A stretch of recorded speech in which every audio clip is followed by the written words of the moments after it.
Hello friends, welcome to our YouTube channel learn with NH. आज का ये video आप लोगों के लिए काफ़ी शानदार होने वाला है दोस्तों, क्योंकि आज के वीडियो के अंदर हम राजस्थान की कला और संस्कृति के बारे में पढ़ने वाले हैं। राजस्थान की कला और संस्कृति से संबंधित यह आपकी एक मैराथन क्लास होने वाली है दोस्तों, और इस मैराथन क्लास के अंदर हम लगभग 300 सवाल डिस्कस करेंगे। आज हम 300 सवालों के बारे में बात करने वाले हैं। राजस्थान की कला और संस्कृति से संबंधित आपके जितने भी चैप्टर है, जितने भी टॉपिक्स है, वो सारे टॉपिक्स आपके इन 300 सवालों में कवर हो जाएंगे। तो जो भी विद्यार्थी रीट का एग्ज़ाम देने वाले हैं, एसएसटी के अंदर आपका पटवार का एग्ज़ाम होने वाला है, इसके अलावा आपका वीडियो का एग्ज़ाम होने वाला है, ईओआरओ का पेपर आपका होने वाला है। तो जो भी विद्यार्थी इन एग्ज़ाम्स की तैयारी कर रहे हैं वही इन वीडियोज़ को ज़रूर देखिए, यहाँ से आपको काफ़ी ज़्यादा फ़ायदा मिलेगा। जो भी विद्यार्थी चतुर्थ श्रेणी का एग्ज़ाम देने वाले हैं, जेल प्रहरी का एग्ज़ाम देने वाले हैं, वो भी इन वीडियो को ज़रूर देखिए, यहाँ से आपको एग्ज़ाम में सवाल ज़रूर देखने को मिलेगा। और हम कोशिश करेंगे कम से कम टाइम में ये 300 सवाल आपके कवर हो जाए। तो चलिए शुरू करते हैं दोस्तों। पहला सवाल आपकी स्क्रीन पर है, पिछवाई चित्रांकन किस चित्रकला शैली से संबंधित है। तो पिछवाई चित्रांकन जो है दोस्तों, ये आपकी किस चित्रकला शैली से संबंधित है। किशनगढ़, बीकानेर, अलवर या फिर नाथद्वारा। पिछवाई चित्रांकन का संबंध आपका नाथद्वारा चित्रकला शैली से हो जाएगा। ऑप्शन 4 यहाँ पर आपका करेक्ट हो जाएगा, नाथद्वारा चित्रकला शैली। नाथद्वारा चित्रकला शैली जो है दोस्तों, इससे संबंधित आपको क्या ध्यान रखना है, इसे श्री नाथ जी ठाकुर जी के पीछे लगाया जाता है। तो श्री नाथ जी ठाकुर जी या कृष्ण भगवान जो है दोस्तों, उनके पीछे जो है वो यहाँ पर आपकी पिछवाई का चित्रांकन किया जाता है। इसमें कपड़े पर प्राकृतिक रंगों से चित्र बनाए जाते हैं, जिसमें सोने व चांदी का प्रयोग भी होता है। इसे बनाने में 15-20 दिन लगते हैं। कमला, इलायची, घासीराम आदि इसके चित्रकार थे। ये बात आपको ध्यान रखनी है। तो इसके प्रमुख चित्रकार अगर आपसे पूछा जाए तो कौन कौन हो जाएंगे, एक तो आपको ध्यान रखना है कमला, और एक आपको ध्यान रखना है इलायची। ये दो महिला चित्रकार जो है, इनका संबंध आपका नाथद्वारा से हो जाएगा। इसके अलावा घासीराम जो है दोस्तों, इनका संबंध भी आपका नाथद्वारा चित्रकला शैली से हो जाएगा, और इसे बनाने में 15 से 20 दिन का समय लगता है। तो ये पहला सवाल हमारा कंप्लीट होता है। अब अगला सवाल हम देखेंगे, रांगड़ी और निमाड़ी किस राजस्थानी बोली की उपबोलियाँ हैं। तो रांगड़ी और निमाड़ी जो है दोस्तों, ये किस राजस्थानी बोली की उपबोलियाँ हैं, ये आपसे पूछा गया है। मालवी, वागड़ी, हाड़ौती, शेखावटी। तो मालवी बोली की उपबोलियाँ हो जाएगी आपकी रांगड़ी और निमाड़ी, ये आपको ध्यान रखना है, ठीक है। और अगर आपसे पूछा जाए मारवाड़ी जो है दोस्तों, इसकी उपबोलियाँ कौन कौन सी है, तो वागड़ी, शेखावाटी, ढटकी, थली, खेराड़ी, गोडवाड़ी और देवड़ावाटी, ये किसकी बोलियाँ हैं, ये आपकी मारवाड़ी की उपबोलियाँ है, जो कि काफ़ी बार एग्जाम में पूछा ही जाती है। देवड़ावाटी जो है दोस्तों, ये तो आपकी सिरोही साइड में बोली जाती है। गोडवाड़ी जो है ये आपकी सिरोही और जालोर में बोली जाती है। खेराड़ी आपकी थोड़ी बहुत भीलवाड़ा में बोली जाती है, शाहपुरा भीलवाड़ा में। वागड़ी जो है दोस्तों, इस पर गुजराती भाषा का भी प्रभाव है, ये भी आपको ध्यान रखना है। तो ये कुछ बोलियाँ आपको ध्यान रखनी है। वागड़ी बोली को दोस्तों ग्रियर्सन के द्वारा भीली बोली की संज्ञा भी दी गई है, ये भी आपको ध्यान रखना है। और ढूंढाड़ी बोली की उपबोलियाँ कौन कौन सी हो जाएगी, तोरावाटी, राजावाटी, चौरासी, नागरचोल, किशनगढ़ी, काठेड़ी और हाड़ौती, ये किसकी उपबोलियाँ हो जाएगी दोस्तों, ढूंढाड़ी की उपबोलियाँ हो जाएगी। केलांग, इसे स्वतंत्र बोली कहते हैं। तो केलांग जो है दोस्तों, इनके द्वारा स्वतंत्र बोली किसको कहा गया है, तो केलांग के द्वारा स्वतंत्र बोली जो है ये ढूंढाड़ी को कहा गया है, ये आपको ध्यान रखना है, ठीक है। मेवाती की उपबोली आपकी राठी और कटेर हो जाएगी। इसके अलावा आपकी अहीर वाटी हो जाएगी दोस्तों। अहीर वाटी जो है ये भी आपकी मेवाती की उपबोली है। और मालवी की उपबोलियाँ कौन कौन सी हो जाएगी आपकी, निमाड़ी, रांगड़ी, पाटवी, रतलामी और उठम वाटी हो जाएगी, ये आपको ध्यान रखना है। अगला सवाल देखिए, कौन वागड़ की मीरा के नाम से भी जानी जाती थी। तो वागड़ की मीरा के नाम से किसे जाना जाता था दोस्तों, ये आपसे पूछा गया है। मीराबाई, गौरीबाई, कालीबाई या कोयलबाई। तो यहाँ पर राइट आंसर आपका क्या हो जाएगा, गौरीबाई हो जाएगा। गौरीबाई को वागड़ की मीरा कहा जाता है। इन्होंने कृष्ण की मूर्ति को अपना पति माना, ये भी आपको ध्यान रखना है। अगला सवाल देखिए, ऊँट महोत्सव आपका कहाँ पर मनाया जाता है। तो बीकानेर में मनाया जाता है। हम थोड़ा स्पीड में चलेंगे दोस्तों, क्योंकि सवाल काफ़ी सारे हैं। मरु महोत्सव आपका कहाँ पर मनाया जाता है, जैसलमेर में मनाया जाता है। पतंग महोत्सव आपका जयपुर में हो जाएगा। और मेवाड़ महोत्सव आपका कहाँ पर हो जाएगा, उदयपुर में हो जाएगा। तो ये आपको ध्यान रखना है। अब यहाँ पर आप देख सकते हैं दोस्तों, अगर एग्जामिनर आपसे पूछे ऊँट महोत्सव आपका बीकानेर में कब मनाया जाता है, तो ये जनवरी के महीने में मनाया जाता है। और ये सवाल काफ़ी बार एग्जाम में आ चुका है, तो ये आपको ध्यान रखना है। जनवरी के महीने में आपका ऊँट महोत्सव मनाया जाता है।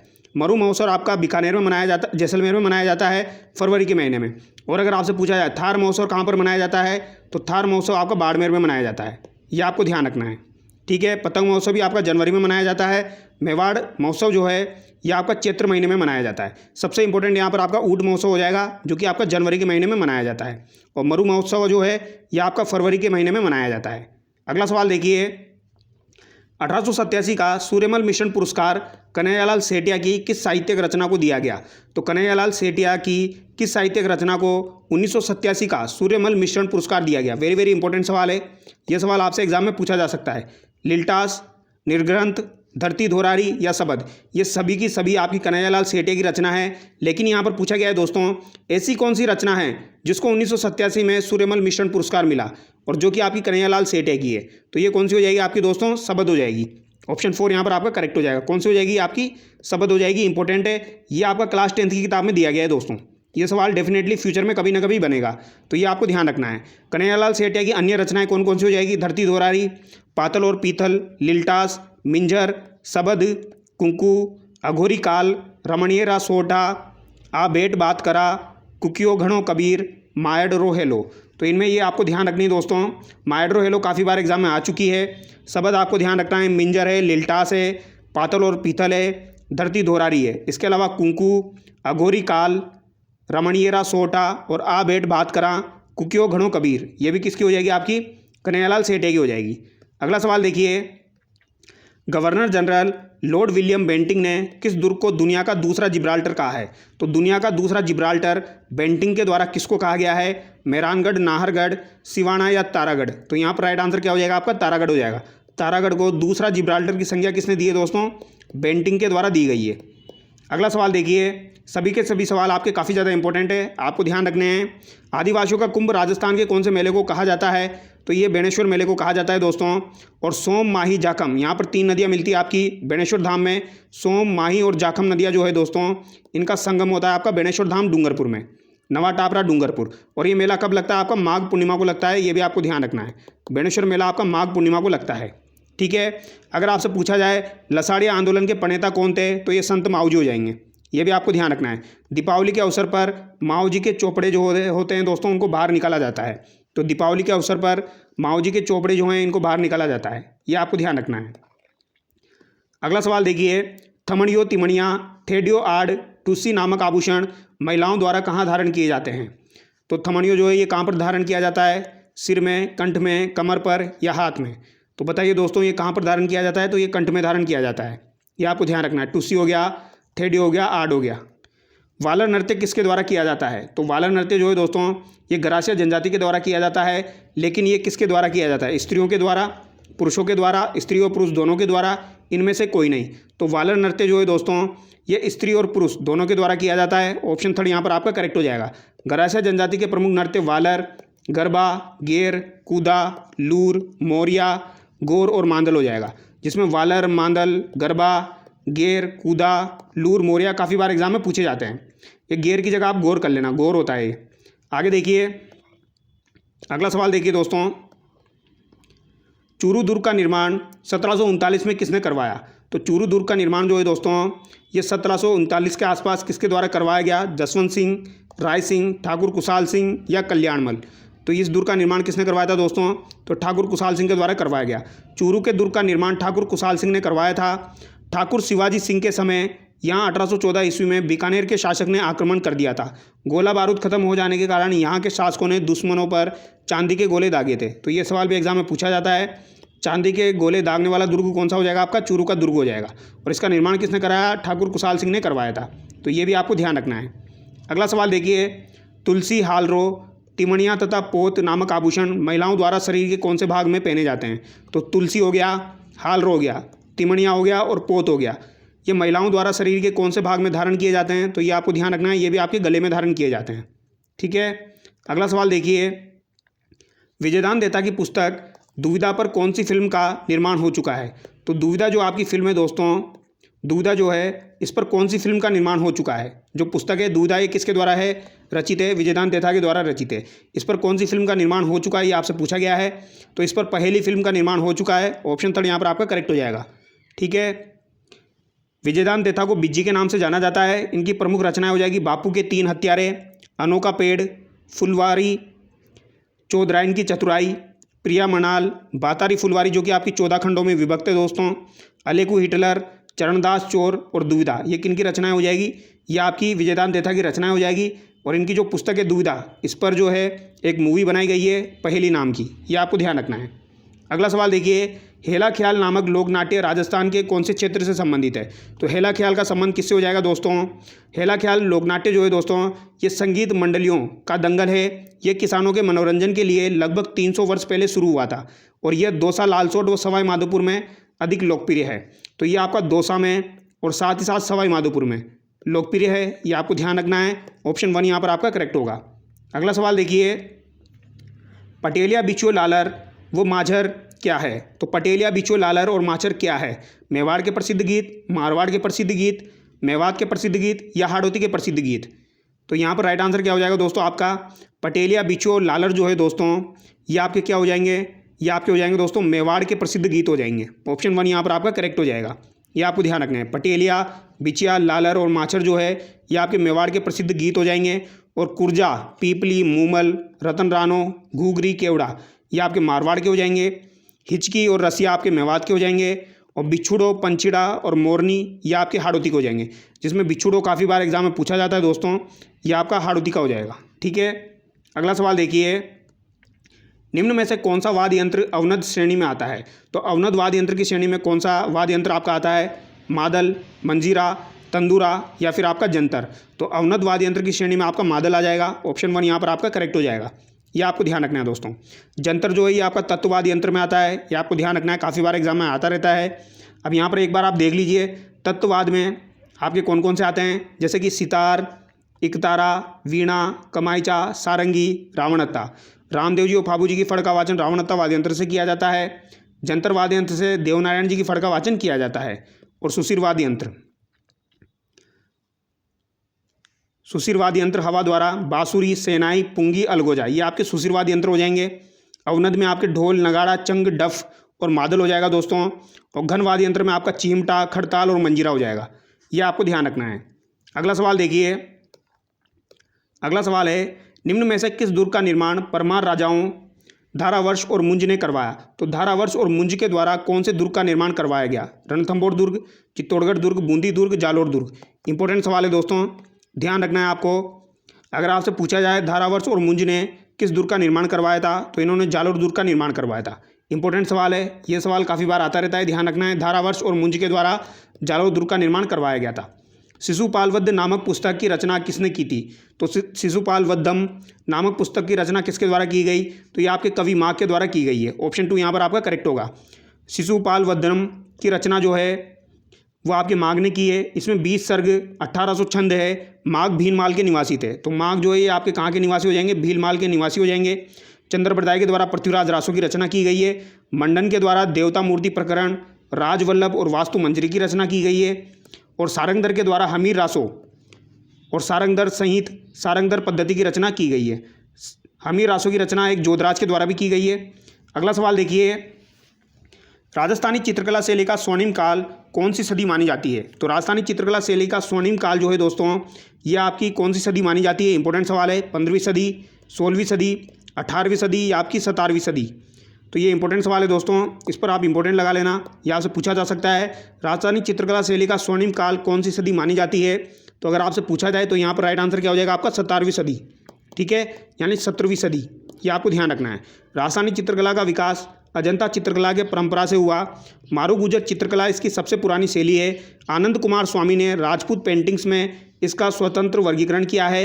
राजस्थान के विभिन्न रियासतों में विभिन्न शैलियाँ विकसित हुई है। तो दोस्तों राजपूत पेंटिंग जो है ये किसके द्वारा रचित है? ये आनंद कुमार स्वामी, ये भी आपको ध्यान रखना है, ये भी पूछा जाता है। अगला सवाल देखिए, नथमल की हवेली कहाँ स्थित है? तो नथमल की हवेली जो है दोस्तों ये आपकी कहाँ पर स्थित है? ये आपसे पूछा गया है। तो ये आपकी कहाँ पर हो जाएगी? आपकी जैसलमेर में हो जाएगी। ठीक है, नथमल की हवेली आपकी जैसलमेर में हो जाएगी, जो कि आपके हाथू और लालू, ये लालू है दोस्तों, हाथी और लालू जो है नामक दो भाइयों द्वारा 19वीं सदी में इसका निर्माण करवाया गया था। 19वीं सदी में लालू और हाथी दो भाइयों के द्वारा इसका निर्माण करवाया गया जैसलमेर में। राजस्थान की अन्य हवेलियाँ जैसे पटवों की हवेली आपकी जैसलमेर में हो जाएगी, जिसका निर्माण आपका गुमान चंद के द्वारा करवाया गया था, ये भी आपको ध्यान रखना है। नटानियों की हवेली आपकी जयपुर में हो जाएगी। सालिम सिंह की हवेली आपकी जैसलमेर में हो जाएगी। भागौर की हवेली आपकी उदयपुर में हो जाएगी। सोनरी कोठी आपकी टोंक में हो जाएगी। और सभी की सभी इंपॉर्टेंट है, एग्जाम में पूछी जाती है।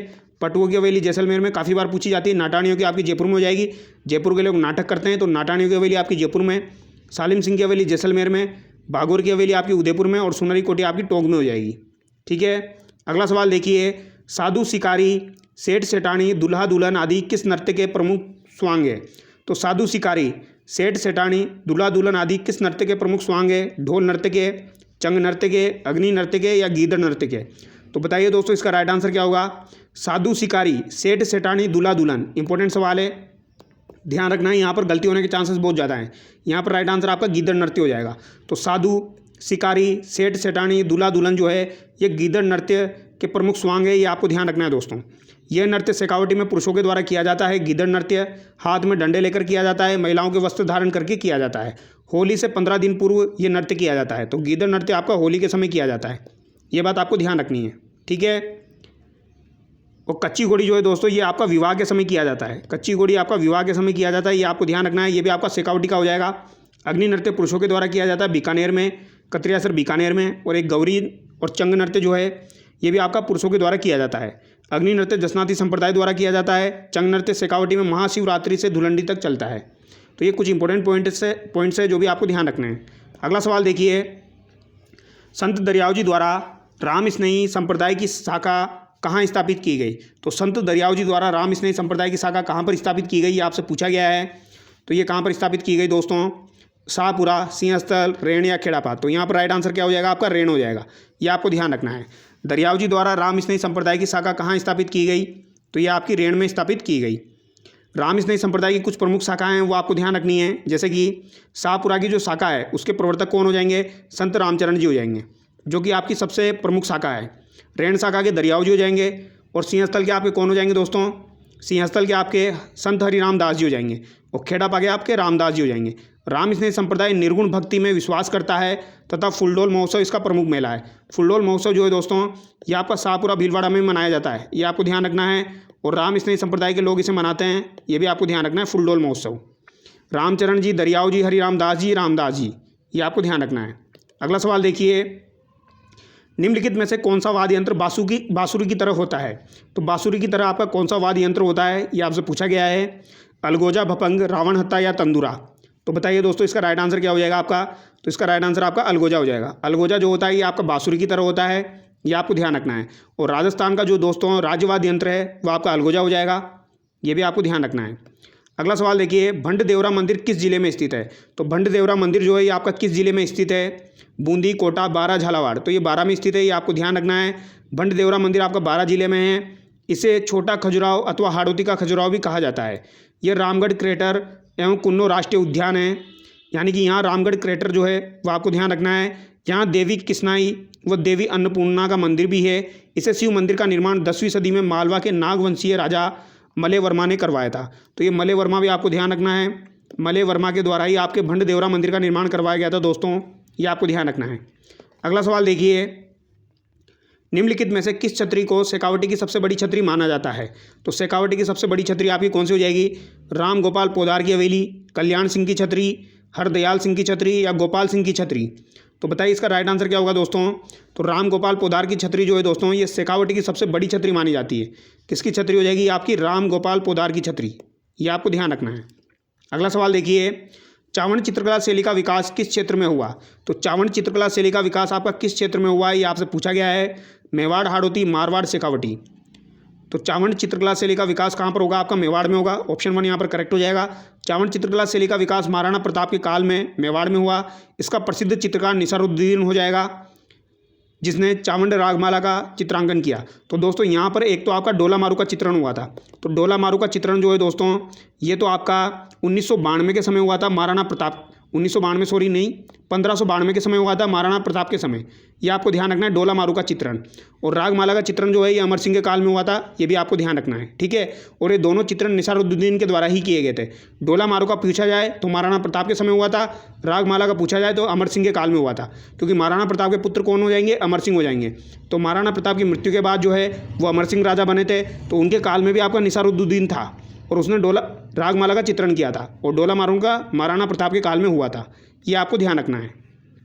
अगला सवाल देखिए, बजटी नामक आभूषण शरीर के किस भाग में धारण किया जाता है? तो बजटी नामक आभूषण शरीर के किस भाग में धारण किया जाता है? तो ये भी आपका गले में धारण किया जाता है। ऑप्शन 4 करेक्ट हो जाएगा। शीश फूल, बोरला, सिरमांग, गोफन, रखरी, मेमंद, ये आपके सिर में पहने जाते हैं दोस्तों। वारी, कांटा, लौंग, चुन्नी, चौंप, लटकन, नथ और बेसरी जो है ये आपके नाक के आभूषण हो जाएंगे। और किशनगढ़ चित्रशैली में आपके बेसरी नामक आभूषण का प्रयोग हुआ है, ये भी आपको ध्यान रखना है। किशनगढ़ चित्रशैली में बेसरी नामक आभूषण का प्रयोग हुआ है। कान में आपका जमीला, झुमका, सुरालिया, पीपल पन्ना, अंगोटिया, कोकरू, बाली, ओगनिया, मुर्किया और 6 लकड़ी जो है ये पहने जाते हैं दोस्तों आपके कान में। 6 लकड़ी आपको ध्यान रखना है। ओगनिया काफ़ी बार एग्जाम में आता रहता है। कोकरू ध्यान रखना है आपका। एक आपका गोखरू होता है दोस्तों। कोकरू जो है ये तो कान में पहना जाता है, और गोखरू जो है ये आपका कलाई में या हाथ में पहना जाता है, ये आपको ध्यान रखना है। ठीक है, अगला सवाल देखिए। अब यहाँ पर कुछ आभूषण हैं वो आप देख लेना दोस्तों। दांत के आभूषण दिए गए हैं, चूप और रखन हो जाएंगे। हाथ के आभूषण में गोखरू आ जाएगा आपका, जो मैंने आपको बताया। ठीक है, पैर के आपको ध्यान रखना है, जैसे कि आंवला, पाइजेब, घुंघरू, नेवरी आपको ध्यान रखना है। हिरना मोचन ध्यान रखना है। ठीक है, तो ये कुछ आपके पैर के हो जाएंगे। अगला सवाल देखिए। राजस्थान का कौन सा नृत्य रूप 2010 में यूनेस्को की अमूर्त सांस्कृतिक धरोहर सूची में सम्मिलित किया गया? तो यूनेस्को में शामिल किया गया नृत्य आपका कौन सा हो जाएगा? कालबेलिया नृत्य हो जाएगा। इसे 2010 में शामिल किया गया था दोस्तों, ये आपको ध्यान रखना है। ठीक है, अगला सवाल देखिए। अब यहाँ पर अगर आप ध्यान रखना चाहो तो ये भी ध्यान रख सकते हो। राजस्थान के 6 पहाड़ी किले जो है दोस्तों, उनको भी 2013 में आपके जो है यूनेस्को में शामिल किया गया है। आमेर, जैसलमेर, गागरोन, रणथंभौर, चित्तौड़गढ़, कुंभलगढ़। इन्हें हम कैसे याद रखते हैं? चीकू, गाजर, आम से ध्यान रखते हैं। चीकू, गाजर, आम। ची से आपका चित्तौड़गढ़ हो जाएगा। कू से आपका कुंभलगढ़ हो जाएगा। ठीक है, गा से आपका गागरोन हो जाएगा। ज से जैसलमेर हो जाएगा। र से आपका रणथंभौर हो जाएगा। और आम से आमेर हो जाएगा। ये आपको ध्यान रखना है।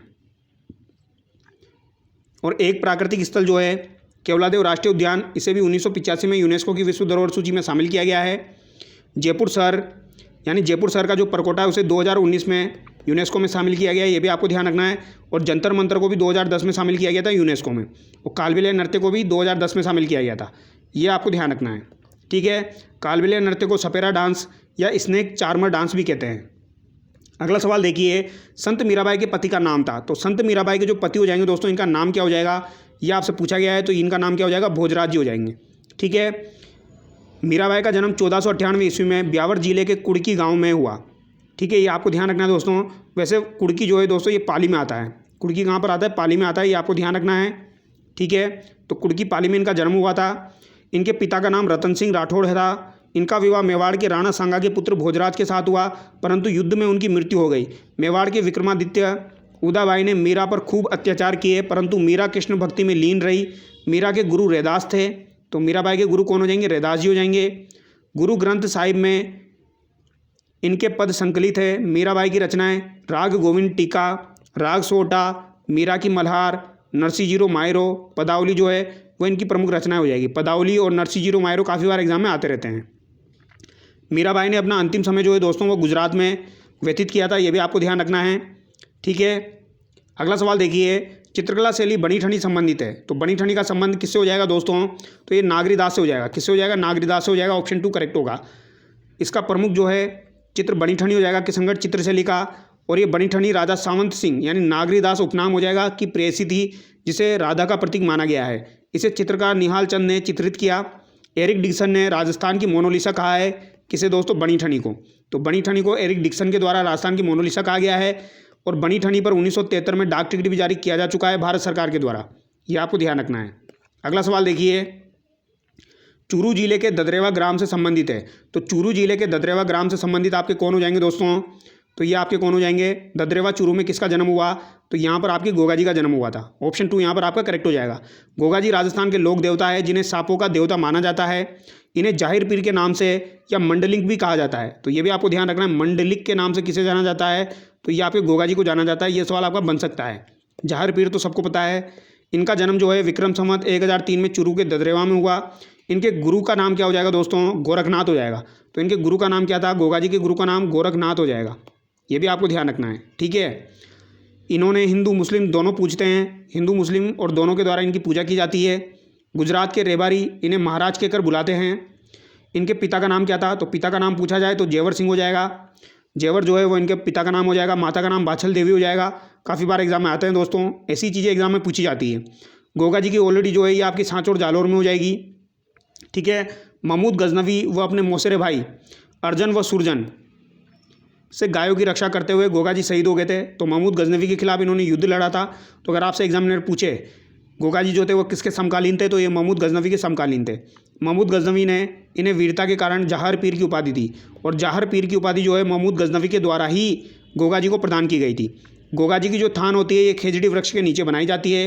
चूरू के ददरेवा में सिरसमेड़ी और आपके भादरा हनुमानगढ़ में धुरमेड़ी गोगामेड़ी है, ये आपको ध्यान रखना है। तो चूरू ददरेवा चूरू में तो सिरसमेड़ी हो जाएगी जहाँ पर इनका सिर गिरा था, और जहाँ पर इनका धड़ गिरा था वहाँ धुरमेड़ी हो जाएगी हनुमानगढ़ में, ये आपको ध्यान रखना है, जिसे गोगामेड़ी कहा जाता है। अगला सवाल देखिए, राजस्थान के किस जिले में युद्ध संग्रहालय की स्थापना अगस्त 2015 में की गई? तो ये जैसलमेर में की गई थी दोस्तों। ये सवाल आपका 2 से 3 बार एग्जाम में आ चुका है और कभी भी उठा के पूछ लेते हैं, तो ध्यान रखना है। अगला सवाल देखिए, विरासत के संरक्षण हेतु स्मारक पुरावेश स्थान एवं प्राचीन वस्तु अधिनियम राजस्थान में कब लागू हुआ? तो विरासत के संरक्षण, ये आपको ध्यान रखना है दोस्तों। विरासत के संरक्षण,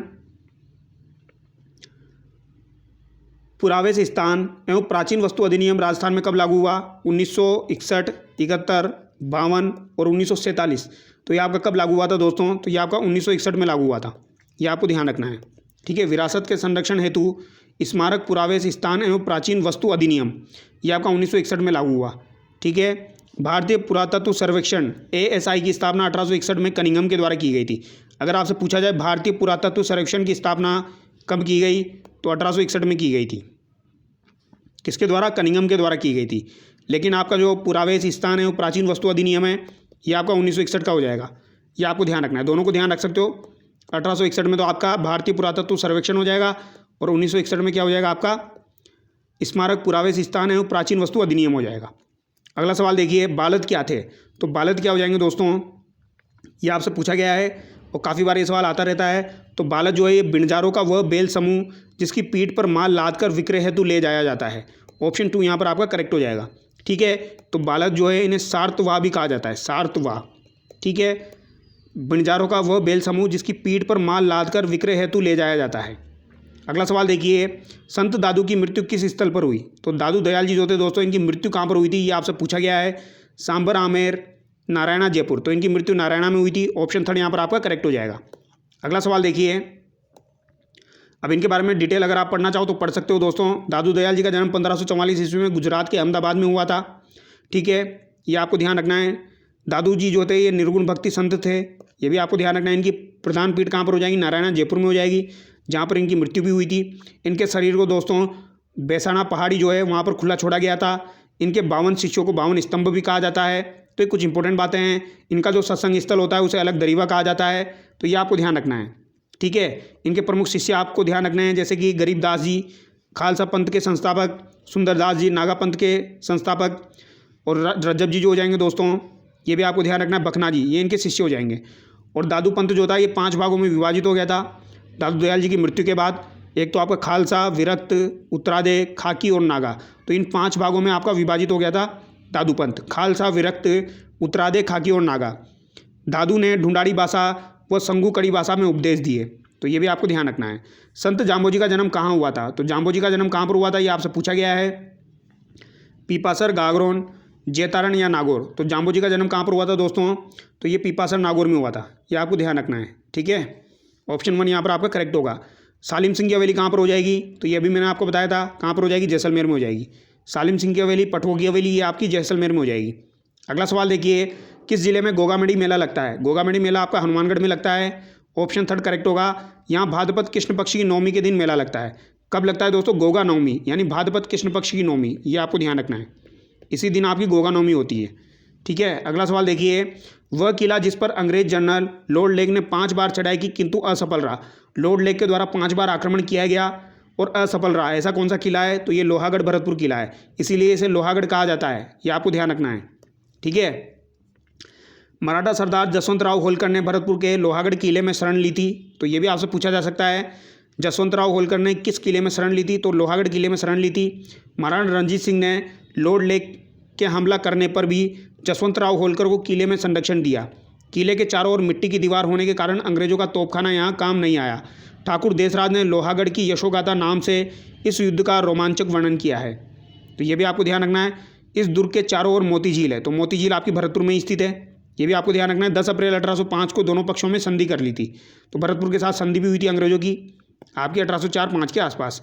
अगला सवाल देखिए, राज्य में बोलती हुई बौद्ध गुफाओं के लिए प्रसिद्ध स्थान है। तो बोलती हुई बौद्ध गुफाओं के लिए प्रसिद्ध स्थान आपका कौन सा हो जाएगा? इंपॉर्टेंट सवाल है, काफ़ी बार आता रहता है दोस्तों, ये ध्यान रखना है। बोलती हुई बौद्ध गुफाओं के लिए प्रसिद्ध स्थान आपका कोलवी की गुफाएं हो जाएगी, जो कि आपके कहाँ पर स्थित है दोस्तों? झालावाड़ में स्थित है। ठीक है, कोलवी की गुफाएं आपकी झालावाड़ में स्थित है, ये आपको ध्यान रखना है। राजस्थान के झालावाड़ जिले में स्थित प्राचीन कोलवी नामक स्थान पर बौद्ध विहारों के लिए प्रसिद्ध है। कोलवी नामक स्थान को राजस्थान का अजंता एलोरा के नाम से भी जाना जाता है। अब अगला सवाल देखिए, पृथ्वीराज राठौड़ द्वारा रचित पुस्तक वेली कृष्ण रुक्मणी री किस भाषा में लिखी गई है? इंपॉर्टेंट सवाल है, वेली कृष्ण रुक्मणी आपकी किस भाषा में लिखी गई है? जो कि आपकी पृथ्वीराज राठौड़ के द्वारा लिखी गई है। पृथ्वीराज राठौड़ जो था दोस्तों, ये अकबर का दरबारी कवि था, ये भी आपको ध्यान रखना है। अकबर ने खुश होकर पृथ्वीराज राठौड़ को गागरोन का किला भी गिफ्ट में दिया था। यहाँ पर ऑप्शन 2 आपका करेक्ट होगा। कवि सूर्यमल मिश्र ने अपनी पुस्तक वीर सत्सई किस भाषा में लिखी गई है? तो वीर सत्सई जो है ये आपकी कवि सूर्यमल मिश्र के द्वारा किस भाषा में लिखी गई है? तो ये आपको ध्यान रखना है दोस्तों, ये आपकी डिंगल भाषा में लिखी गई है। कौन सी भाषा में लिखी गई है? डिंगल भाषा में आपकी दोस्तों वीर सत्सई लिखी गई है। इंपॉर्टेंट है। हालांकि सूर्यमल मिश्र के द्वारा जितनी भी पुस्तकें लिखी गई है ज़्यादातर में हाड़ौती भाषा का प्रयोग हुआ है। ठीक है, क्योंकि इनका संबंध बूंदी से हो जाएगा। बूंदी के ये राम सिंह सेकंड के दरबारी कवि थे, तो ये बात आपको ध्यान रखनी है। इनके द्वारा दोस्तों बलवद विलास की रचना भी की गई है, बलवद विलास की रचना की गई है। इनके द्वारा राम रंजाट की रचना की गई है, ये आपको ध्यान रखना है, ये इंपॉर्टेंट एग्जाम में पूछी जाती है।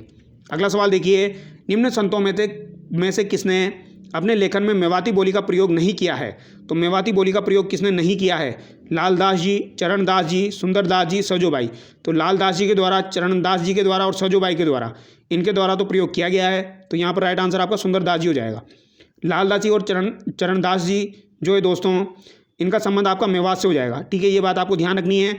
और चरणदास जी की 2 शिष्याएँ हो जाएगी आपकी, दयाबाई और सजोबाई, ये भी आपको ध्यान रखनी है। ठीक है, अभी एक सवाल आया था दोस्तों, आरपीसी के द्वारा पूछा गया था, दयाबाई के द्वारा कौन सी पुस्तक की रचना की गई है?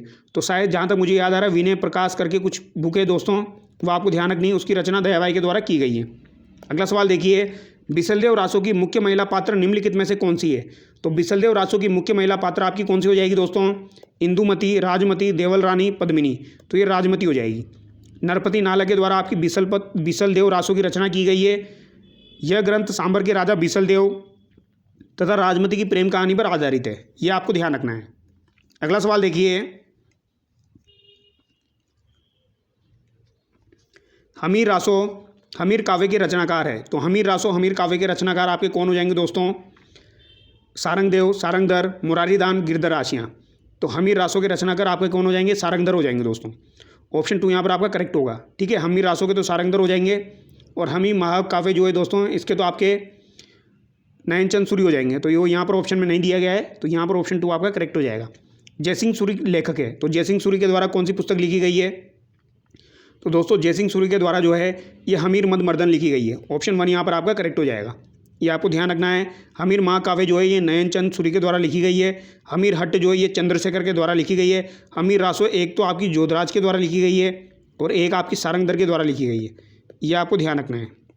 ठीक है, एक आपकी हमीर रायण है दोस्तों, हमीर रायण जो है ये एक तो आपकी भांडव व्यास के द्वारा लिखी गई है।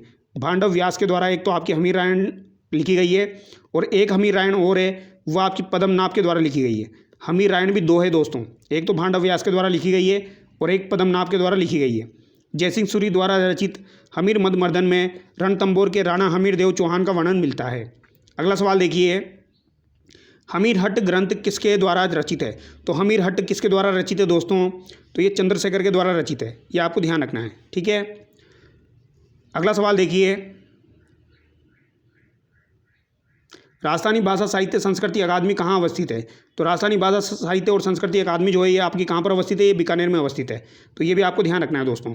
ठीक है, और यहाँ पर एक बात ध्यान रखनी है दोस्तों, यहाँ पर एक्सप्लेनेशन गलत दिया गया है। ये आपका जो आपकी हमीर मद मर्दन है दोस्तों, हमीर मद मर्दन जो है ये आपकी जो है, इसमें हमीर किसको कहा गया है? इसमें हमीर जो है वो इल्तुतमिश को कहा गया है।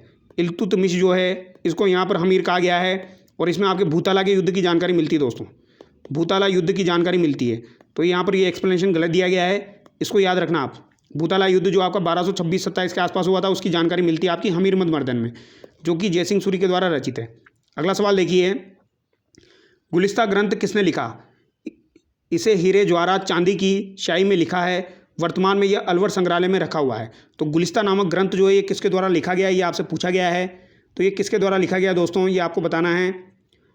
अली बख्श खां, चांद खां, शेख अली या शेख सादी। तो ये शेख सादी के द्वारा लिखा गया है। गुलिस्तान नामक ग्रंथ की रचना शेख सादी द्वारा की गई थी। यह ग्रंथ हीरे जवाहरातों की स्याही से लिखा गया है। इसकी एक प्रति आज भी अलवर के संग्रहालय में सुरक्षित है। तो ये आपको ध्यान रखना है। तो ये आपका पूछा जा सकता है। गुलिस्तान नामक ग्रंथ जो है ये अलवर में है और ये शेख सादी द्वारा रचित है। किसके द्वारा रचित है, शेख सादी के द्वारा रचित है। ये आपको ध्यान रखना है, ठीक है। और इसे हीरे जवाहरात चांदी की स्याही से लिखा गया है। अगला सवाल देखिए, जैन आचार्य हरिभद्र सूरी कृत वह ग्रंथ जिसमें राजस्थान के जनजीवन के विविध रूपों की जानकारी मिलती है। तो जैन आचार्य हरिभद्र सूरी कृत ग्रंथ जिसमें राजस्थान जनजीवन के विविध रूपों की जानकारी मिलती है। खतरगच्छ, समर इच्छिका, प्रबंध चिंतामणि, बरते समर इच्छिका। तो यहाँ पर राइट आंसर क्या हो जाएगा दोस्तों, आपका समर इच्छिका हो जाएगा। ऑप्शन 2 यहाँ पर आपका करेक्ट हो जाएगा। इसकी रचना आपकी हरिभद्र सूरी के द्वारा की गई है। ये आपको ध्यान रखना है, ठीक है। राजस्थान के जनजीवन के विविध रूपों की जानकारी आपको इसमें मिलेगी समरा इच्छिका में।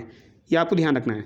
अगला सवाल देखिए, लिंग्विस्टिक सर्वे इंडिया के लेखक हैं जिसमें राजस्थानी बोलियों तथा राजस्थान शब्द का उल्लेख हुआ है। तो इसके लेखक तो कौन हो जाएंगे दोस्तों, आपके लिंग्विस्टिक सर्वे ऑफ इंडिया के लेखक आपके कौन हो जाएंगे, तो ये जॉर्ज अब्राहम ग्रेसन हो जाएंगे, ठीक है।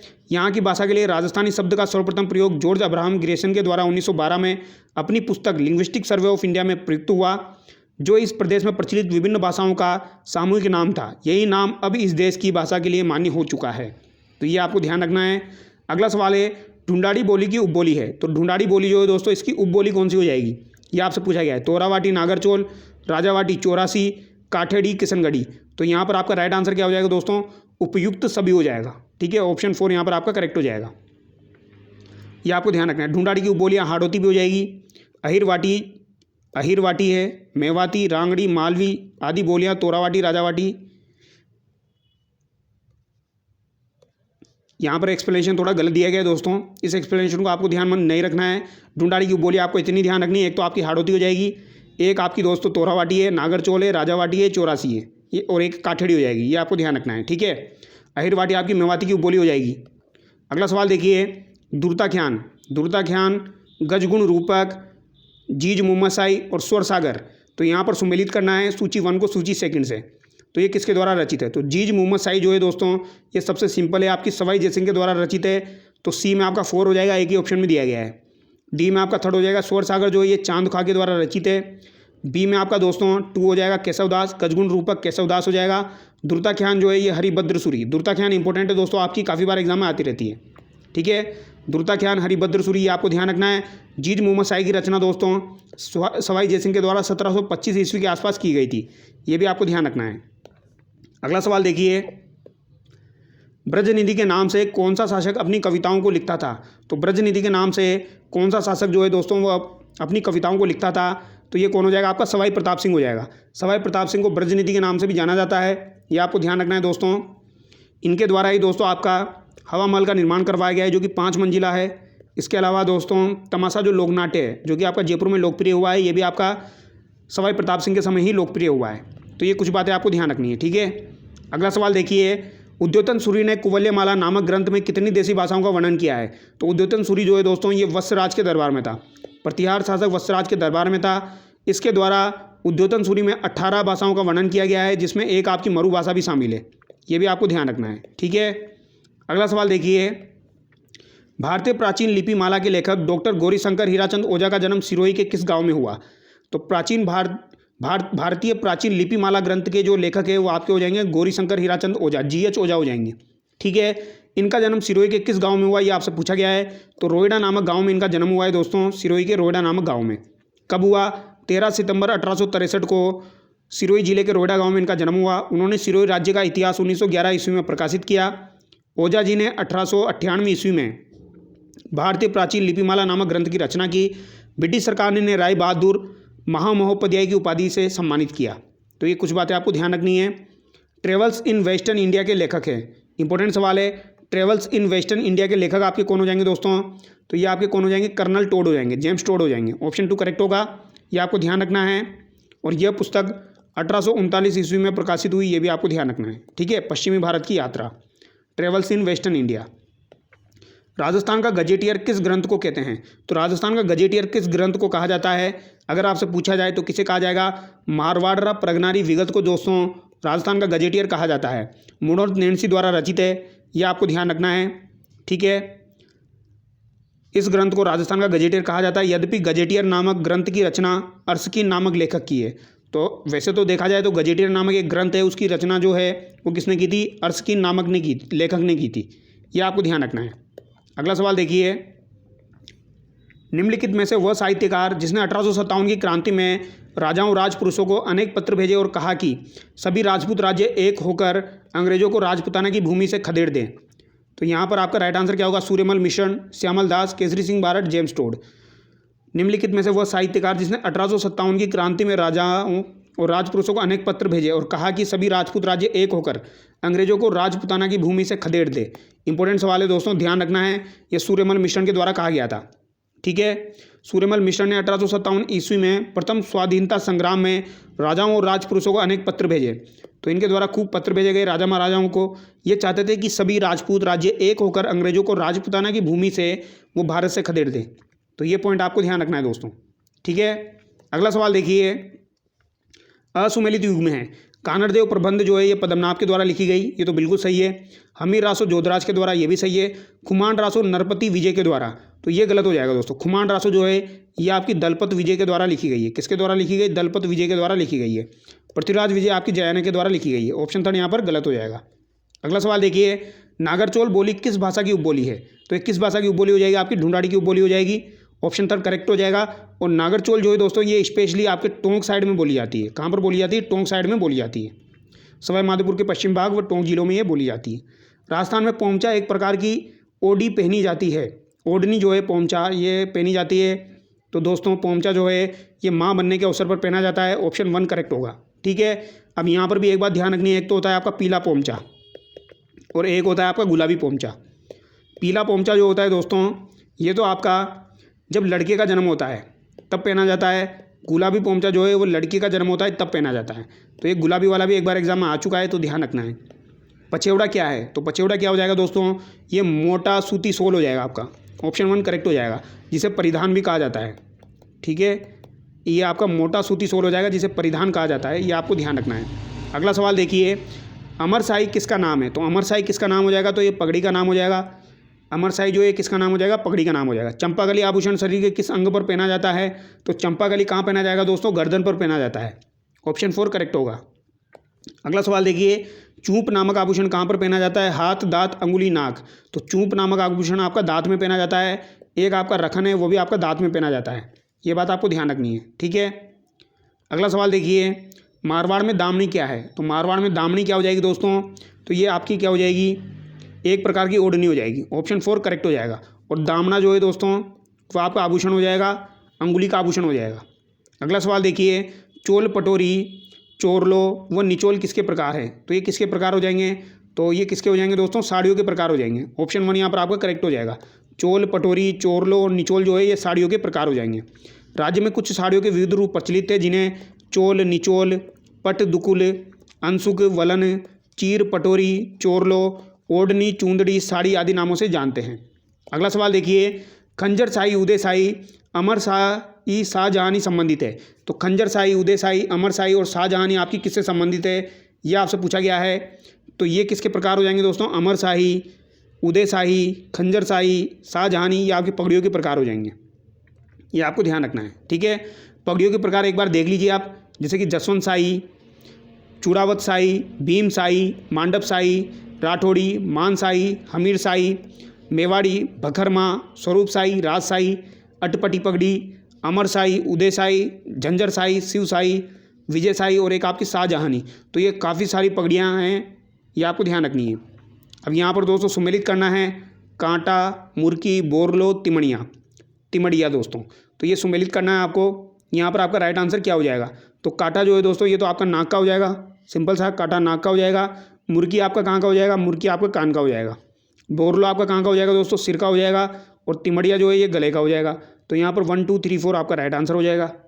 अगला सवाल देखिए, हालरो नामक आभूषण कहाँ पहना जाता है? तो हालरो नामक आभूषण आपका कहाँ पर पहना जाएगा? तो यह भी आपका गले में पहना जाता है। हालरो जो है ये गले में पहना जाता है। इसके अलावा तिमड़िया, हालरो, हाकर, कंठसरी, तुलसी, चंद्रहार, कंठहार, चंपाकली, बजट्टी, पोत, रानीहार, ये सब कहाँ पर पहने जाएंगे? ये आपके गले में पहने जाएंगे। केरी भात की ओढ़नी, लहर भात की ओढ़नी, तारा भात की ओढ़नी, ज्वार भात की ओढ़नी का प्रचलन है। तो ये सभी प्रकार की जो ओढ़नियाँ आपकी केरी भात, तारा भात, ज्वार भात, लहर भात की जो ओढ़नी है दोस्तों, इनका प्रचलन किस में हो जाएगा आपका? ये पूछा गया है आदिवासियों में, विधवा महिलाओं में, या फिर आपका राजपूत महिलाओं में, या फिर उपयुक्त सभी में। तो यहाँ पर राइट आंसर क्या हो जाएगा आपका? आदिवासी महिलाओं में। किस लोक देवता को भाती खत्री के नाम से भी जानते हैं? तो ये इंपॉर्टेंट सवाल है दोस्तों। भाती खत्री के नाम से आपके किस लोक देवता को जानते हैं? तो भाती खत्री के नाम से दोस्तों कल्ला जी को जाना जाता है। ऑप्शन 3 यहाँ पर आपका करेक्ट हो जाएगा। कल्ला जी को भाती खत्री के नाम से जाना जाता है, ये आपको ध्यान रखना है।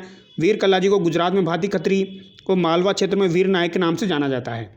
इन्होंने अकबर के खिलाफ युद्ध लड़ा था दोस्तों, और इन्हें 4 हाथों वाले देवता के नाम से जाना जाता है, भूत प्रेतों के देवता के नाम से जाना जाता है।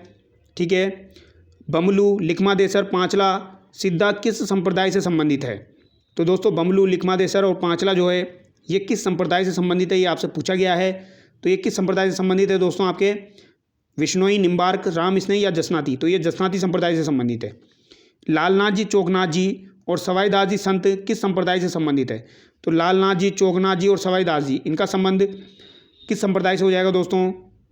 तो इनका संबंध जो है आपके जसनाती, निरंजनी, विश्नोई या फिर राम स्नेही। तो इनका संबंध आपका जसनाती से हो जाएगा। यानी कि बमलू, लिखमादेसर, पांचला का संबंध भी आपका जसनाती से है, और लालनाथ जी, चोकनाथ जी, सवाईदास का संबंध भी आपका जसनाती से है। राजस्थान की दूसरी मीरा संत रानाबाई का जन्म कहाँ हुआ? तो रानाबाई का जन्म कहाँ पर हुआ था दोस्तों? हरनावा, नागौर में हुआ था। ऑप्शन 4 करेक्ट हो जाएगा। इन्हें राजस्थान की दूसरी मीरा कहा जाता है। क्या कहा जाता है? इन्हें दूसरी मीरा कहा जाता है। ये बात आपको ध्यान रखनी है दोस्तों। ठीक है। अगला सवाल है, राजस्थान के किस संत और रामानंद के शिष्य ने अपने राज्य को त्याग कर गुरु मंडली में सम्मिलित हुए? तो ये संत पीपाजी हो जाएंगे आपको, जिन्होंने राज्यपाठ त्यागा था दोस्तों और एक गुरु मंडली में सम्मिलित हुए थे। सुप्रसिद्ध कायाबेली नामक ग्रंथ की रचना किसके द्वारा की गई है? तो ये संत दादू दयाल जी के द्वारा की गई है। दादू जी के ग्रंथ परिचय का अंग कायाबेली में वेदांत, उपनिषद, सांख्य दर्शन का सार गर्भित वर्णन व विश्लेषण किया गया है। अगला सवाल देखिए, दादू पंत और उनके शिष्यों की रचनाएं अधिकतर किस भाषा में पाई जाती है? तो दादू और उनके शिष्यों की रचनाएं आपकी किस भाषा में मिलेगी दोस्तों? ढूंढाड़ी भाषा में मिलेगी। ठीक है, क्योंकि इनकी प्रधान पीठ कहाँ पर हो जाएगी? नारायण, जयपुर में हो जाएगी, और उधर आपकी ढूंढाड़ी भाषा बोली जाती है। राजस्थान के 13 पंथ के प्रवर्तक रहे हैं। तो 13 पंथ के प्रवर्तक कौन हो जाएंगे दोस्तों? तो ये आपके धरणीवरा, श्रमणनाथ, जिनसेन जी या भीकण जी। तो ये भीकण जी हो जाएंगे। ऑप्शन 4 यहाँ पर आपका करेक्ट हो जाएगा। ठीक है। अगला सवाल देखिए, लाचा गुजरी की गायों चोरी हो जाने पर किस लोक देवता ने उनकी सहायता की? तो लाचा गुजरी की गाय जब चोरी हो गई थी तो किस लोक देवता के द्वारा सहायता की गई थी? ये आपसे पूछा गया है दोस्तों। किस लोक देवता के द्वारा सहायता की गई, ये आपसे पूछा गया है। बाबा रामदेव, बाबू जी, तेजा जी या गोगा जी? तो दोस्तों लाचा गुजरी की गाय जब चोरी हो गई थी तो तेजा जी के द्वारा सहायता प्रदान की गई थी। ऑप्शन 4 यहाँ पर आपका करेक्ट हो जाएगा। लेकिन अगर आपसे पूछा जाए चारण जाति की महिलाओं की गायों की रक्षा किन्होंने की थी? तो ये आपके संत पाबू जी ने की थी। सॉरी, लोक देवता पाबू जी ने की थी। ये आपको ध्यान रखना है। लाचा गुजरी की गायों को मेर के मीणाओं से चुरा ले गए, तब तेजा जी ने उनकी सहायतार्थ युद्ध किया। ये आपको ध्यान रखना है। तेजा जी का जन्म कहाँ पर हुआ था? परबतसर, नागौर में हुआ था। और आपके जो है फाबू जी, इनका जन्म कहाँ पर हुआ था दोस्तों? रामदेव जी का तो उडू काश्मीर, बाड़मेर में हुआ था। फाबू जी का जन्म कहाँ पर हुआ था? तो फाबू जी का जन्म कहाँ पर हुआ था दोस्तों? जोधपुर में हुआ था। ये आपको ध्यान रखना है। अगला सवाल देखिए, जोधपुर में महामंदिर राजस्थान के किस संप्रदाय की प्रमुख गद्दी है? तो जोधपुर में महामंदिर राजस्थान के किस संप्रदाय की प्रमुख गद्दी है? तो यहाँ पर नाथ संप्रदाय की प्रमुख गद्दी है। ये आपको ध्यान रखना है। और एक मंदिर और ध्यान रखना है आपको, सिरे मंदिर जालोर। सिरे मंदिर जालोर जो है दोस्तों, इसका संबंध जो है ये भी आपका नाथ संप्रदाय से हो जाएगा। ठीक है। तो महामंदिर जोधपुर जो है ये आपका नाथ पंथ से संबंधित है। कामड़िया पंथ के प्रवर्तक देव कौन हो जाएंगे? तो कामड़िया पंथ के प्रवर्तक देव आपके कौन हो जाएंगे दोस्तों? संत रामदेव जी हो जाएंगे। ऑप्शन 1 यहाँ पर आपका करेक्ट हो जाएगा। लोक देवता रामदेव जी। किसकी बहादुरी के करते बिट्टू मेहा के रावले में उल्लेखित है? तो बिट्टू मेहा के रावले में आपके कौन से लोक देवता जो है उनके करते उल्लेखित है? गोगा जी, रामदेव जी, हड़बू जी, तेजा जी। तो यहाँ पर राइट आंसर क्या हो जाएगा? गोगा जी, जिनका जन्म ददरेवा चूरू में हुआ था, जिन्हें महमूद गजनवी के द्वारा दोस्तों जहर पीर की उपाधि दी गई थी। प्लेग रक्षक व ऊँटों के देवता के रूप में प्रसिद्ध लोक देवता कौन हो जाएंगे आपके? देवनारायण जी, फाबू जी, गोगा जी, रामदेव जी। तो ये कौन हो जाएंगे आपके? फाबू जी हो जाएंगे। फाबू जी का जन्म कहाँ पर हुआ दोस्तों? कोलूमंड जोधपुर में हुआ। ये आपको ध्यान रखना है, कहाँ पर हुआ? कोलूमंड जोधपुर में इनका जन्म हुआ। अगला सवाल देखिए, फूलडोल उत्सव मनाया जाता है, तो फूलडोल उत्सव आपका कहाँ पर मनाया जाता है दोस्तों? ये आपसे पूछा गया है। तो फूलडोल उत्सव जो है ये आपका शाहपुरा भीलवाड़ा में राम स्नेही पंत के द्वारा मनाया जाता है। संत पीपा की गुफा कहाँ है? तो संत पीपा की गुफा कहाँ पर है दोस्तों? ये आपसे पूछा गया है। अभी सवाल का आंसर दोस्तों अलग अलग माना जाता है। संत पीपा की जो गुफा है, वैसे तो इसका आंसर जो है टोडाग्राम टोंक होना चाहिए, वैसे तो इसका आंसर टोडाग्राम टोंक होना चाहिए, लेकिन RSMSSB के द्वारा एक बार इसका आंसर जो है वो गागरोन मान लिया गया है, जबकि गागरोन में संत पीपा की छतरी स्थित है। तो आप अपने हिसाब से इसका आंसर करना, संत पीपा की गुफा जो है वो गागरोन आंसर करना, क्योंकि लेटेस्ट एग्जाम जो हुआ था आपका पिछली बार पटवारी का या जिसका एग्जाम हुआ था उसमें गागरोन इसका आंसर माना था। तो आप RSMSSB के द्वारा पूछा जाए तो गागरोन इसका आंसर करना, ठीक है। और फापू जी का जो मेन मंदिर है वो आपका समदड़ी बाड़मेर में हो जाएगा, ये आपको ध्यान रखना है। अगला सवाल देखिए, सिम्बुदड़ा व कोडा क्या है? तो सिम्बुदड़ा और कोडा क्या है ये आपसे पूछा गया है। तो ये आपके जसनाथ जी से संबंधित ग्रंथ हो जाएंगे। सिम्बुदड़ा व कोडा नामक 2 ग्रंथ जो है ये किससे संबंधित है? ये जसनाथ जी से संबंधित है। अगला सवाल देखिए, परशुराम जी गौड़ ने किस संप्रदाय के विचारों के प्रचारार्थ परशुराम सागर नामक ग्रंथ की रचना की? गौड़ीय, वल्लभ, निम्बार्क या वैष्णव? तो बताइए इसका आंसर क्या होगा दोस्तों? परशुराम जी गौड़ ने किस संप्रदाय के विचारों के प्रचारार्थ परशुराम सागर नामक ग्रंथ की रचना की? तो ये आपके हो जाएंगे दोस्तों निम्बार्क संप्रदाय से संबंधित। ऑप्शन 3 यहाँ पर आपका करेक्ट हो जाएगा, ठीक है। अगला सवाल देखिए, राजस्थान में वह लोक देवता जिनकी गणना राजस्थान के प्रमुख पंचपीरों में नहीं की जाती है? तो पाबू, हड़बू, रामदेव, मांगलिया, मेहा, पांचों पीर पधार जो गोगा जी जहाँ। तो पाबू, हड़बू, रामदेव, मांगलिया, मेहा। तो यहाँ पर तेजाजी आपका राइट आंसर नहीं होगा दोस्तों। तेजाजी जो है ये पंचपीरों में शामिल नहीं है, ये आपको ध्यान रखना है। राजस्थान में थोरी जनजाति किस लोक देवता को एक आराध्य के रूप में मानती है? तो थोरी जनजाति जो है दोस्तों ये किस लोक देवता को आराध्य के रूप में मानती है, ये आपसे पूछा गया है। इलोजी, झुंझार जी, हड़बू जी या फिर आपके फाबू जी? इंपॉर्टेंट सवाल है दोस्तों, याद रखना है।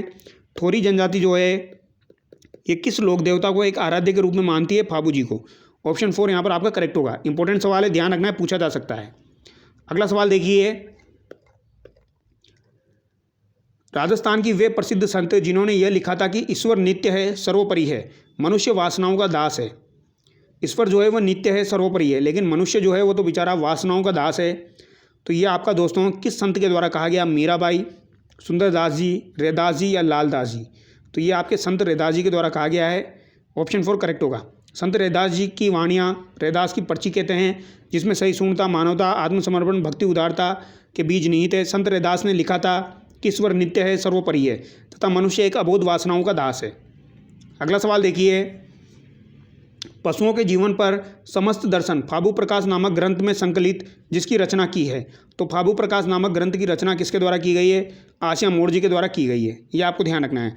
फाबू जी का जीवन दर्शन फाबू प्रकाश नामक ग्रंथ में मिलता है, जिसकी रचना आसिया मोड़ जी के द्वारा की गई है। मेहर जाति के मुसलमान इन्हें अपना पीर मानते हैं, ठीक है। अगला सवाल देखिए, मेवाड़ की वह रानी जो संत रैदास के आध्यात्मिक प्रवचनों से सर्वाधिक प्रभावित हुई? तो ये कौन हो जाएगी? आपकी चंद्रकुवरी बाई, हंसाबाई, रानी सुमती झाली या रानी पद्मिनी? तो मेवाड़ की वह रानी जो संत रैदास के आध्यात्मिक प्रवचनों से बहुत ज़्यादा प्रभावित हुई थी, तो ये कौन हो जाएगी दोस्तों? आपकी रानी सुमति झाली हो जाएगी। ऑप्शन 4 यहाँ पर आपका करेक्ट हो जाएगा। कुंभलगढ़ दुर्ग में संत रैदास रानी सुमति झाली को उपदेश दिया करते थे। संत रैदास की छतरी चित्तौड़गढ़ दुर्ग में स्थित है। तो दोस्तों ये आपको ध्यान रखना है, रानी सुमति झाली। ऑप्शन 4 करेक्ट हो जाएगा। संत रैदास जी जो है मीराबाई के गुरु भी रहे हैं, ये भी आपको ध्यान रखना है। गौड़ीय संप्रदाय, निरंजनी संप्रदाय, प्रणामी संप्रदाय, लालजी संप्रदाय, सनकादिक संप्रदाय? तो यहाँ पर सुमेलित करना है दोस्तों। प्रणामी संप्रदाय के तो संत प्राणनाथ जी हो जाएंगे। गौड़ीय संप्रदाय के कौन हो जाएंगे? जो कि आपके इंपॉर्टेंट है दोस्तों, गौड़ीय संप्रदाय के आपके कौन हो जाएंगे? अगर आप सनकादिक संप्रदाय, लालजी संप्रदाय और गौड़ीय संप्रदाय, तो यहाँ पर आपको ध्यान रखना है दोस्तों, गौड़ीय संप्रदाय के तो संत चैतन्य जी हो जाएंगे। ए में आपका थर्ड हो जाएगा दोस्तों, ठीक है, ये आपको ध्यान रखना है। निरंजनी संप्रदाय के तो संत हरिदास जी हो जाएंगे, जो कि काफ़ी इंपॉर्टेंट है, आपसे पूछे जाते हैं। लालजी संप्रदाय के संत लालदास जी हो जाएंगे। सनकादिक संप्रदाय जो है आपका निम्बार्क संप्रदाय से संबंधित है, ये आपको ध्यान रखना है। ऑप्शन 3 यहाँ पर करेक्ट होगा। अगला सवाल देखिए, मीराबाई का संबंध किस राजवंश से था जो सांगा के पुत्र भोजराज से विवाह उपरांत सिसोदिया वंशीय कहलाई? तो मीराबाई का संबंध किस राजवंश से हो जाएगा? गुहिल, चौहान, राठौड़, देवड़ा? तो इनका संबंध राठौड़ से था दोस्तों। किससे हो जाएगा? राठौड़ से हो जाएगा, ये आपको ध्यान रखना है। ठीक है, इनका जन्म जो है वो कुड़की पाली में हुआ था, ये आपको ध्यान रखना है। और इनका जो विवाह हुआ था वो भोजराज जी के साथ हुआ था, जो कि राणा सांगा के बेटे थे। अगला सवाल देखिए, पीरों के पीर बाबा रामदेव जी के मेघवाल भक्तों को कहा जाता है। तो रामदेव जी के मेघवाल भक्तों को क्या कहा जाता है दोस्तों? रुचि जम्बा रामसा रिखिया। तो इन्हें क्या कहा जाएगा? इन्हें रिखिया कहा जाएगा। ऑप्शन 3 करेक्ट होगा। अगला सवाल देखिए, किस जनजाति के लोग गौतमेश्वर भूरिया बाबा की कभी झूठी कसम नहीं खाते? तो गौतमेश्वर भूरिया बाबा की कभी झूठी कसम नहीं खाते दोस्तों, तो ये मीणा जो होते हैं ये गौतमेश्वर भूरिया बाबा की कभी झूठी कसम नहीं खाते हैं। तो कि गोडवाड़ क्षेत्र के मीणा जाति के आराध्य देवता हो जाएंगे आपके भूरिया बाबा, इष्ट देव हो जाएंगे, ये आपको ध्यान रखना है। और इष्ट देव हो जाएंगे तो इनकी कसम झूठी क्यों खाएंगे, ये आपको ध्यान रखना है। राजस्थान के पांचोटा गांव जालोर के पंचमुखी पहाड़ पर घुड़सवार के रूप में लोक देवता तल्लीनाथ जी की मूर्ति है। इस प्रकृति प्रेमी लोक देवता की किस जिले में सर्वाधिक मान्यता है? तो दोस्तों पांचोटा गांव जालोर में, नागौर, सीकर, झुंझुनू, जालोर। तो इस प्रकृति प्रेमी लोक देवता की किस जिले में सर्वाधिक मान्यता है? तल्लीनाथ जी के बारे में यहाँ पर बात की जा रही है। तो बताइए दोस्तों, इसका राइट आंसर क्या हो जाएगा? जालोर हो जाएगा। ठीक है, ऑप्शन 4 यहाँ पर आपका करेक्ट हो जाएगा। इनके बारे में ज़्यादा कुछ ध्यान नहीं रखना है। मल्लीनाथ जी का संबंध तो आपका तिलवाड़ा बाड़मेर से हो जाएगा, तल्लीनाथ जी का संबंध आपका पांचोटा जालोर से हो जाएगा, इतना आपको ध्यान रखना है। थार की वैष्णो देवी, जवानों की देवी, रुमाल वाली देवी, तन्नोटिया माता को कहा जाता है, इनका मंदिर है। तो इन्हें कहा इन्हें तन्नोटिया माता को कहा जाता है। सॉरी, वैष्णो देवी, जवानों की देवी, रुमाल वाली देवी जो है ये तन्नोट माता को कहा जाता है। तो इनका मंदिर कहाँ पर है, ये आपसे पूछा गया है। तो इनका मंदिर तन्नोट जैसलमेर में हो जाएगा। ऑप्शन 3 करेक्ट होगा। इन्हें दोस्तों जवानों की इष्ट देवी कहा जाता है, रुमाल वाली देवी भी इन्हें कहा जाता है, ये आपको ध्यान रखना है। निरंजनी संप्रदाय के प्रवर्तक जो कलयुग के वाल्मीकि कहे जाते हैं, तो ये संत हरिदास जी हो जाएंगे। ये पहले दोस्तों डकैती किया करते थे, बाद में इनका हृदय परिवर्तन हुआ और इन्होंने संन्यास ग्रहण किया। संत हरिदास जी ने अपनी निर्गुण भक्ति विचारधारा से निरंजनी संप्रदाय संचालित किया। इस संप्रदाय में ईश्वर को अलग निरंजन या फिर हरि निरंजन कहकर पुकारा जाता है। तो ये बात आपको ध्यान रखनी है। अगला सवाल देखिए, बाबू महाराज का मेला किस जिले में भरता है? तो भैया बाबू महाराज का मेला किस जिले में भरता है? तो ये आपका धौलपुर में भरता है, बाड़ी धौलपुर में बाबू महाराज का मेला भरता है, और वो भी भाद्रपद शुक्ल पक्ष की एकादशी को। तो भाद्रपद माह की शुक्ल पक्ष की एकादशी को आपके बाबू महाराज का मेला भरता है, ये बात आपको ध्यान रखनी है। अब बाबू महाराज का मेला तो काफ़ी बार एग्जाम में पूछा जा चुका है, धौलपुर बाड़ी। आपको ये नई बात ध्यान रखनी है, भाद्रपद शुक्ल पक्ष की एकादशी को इनका मेला भरता है, ये बात आपको ध्यान रखनी है। ठीक है, अगला सवाल देखिए, जिला जिसमें प्रसिद्ध भरतरी मेला आयोजित होता है। तो भरतरी मेला आपका कहाँ पर आयोजित होता है? अलवर में आयोजित होता है। अलवर जिले में स्थित भरतरी के आश्रम स्थल पर भाद्रपद शुक्ल सप्तमी और अष्टमी को लगने वाला यह मेला कनफटे साधुओं का तीर्थ स्थल है।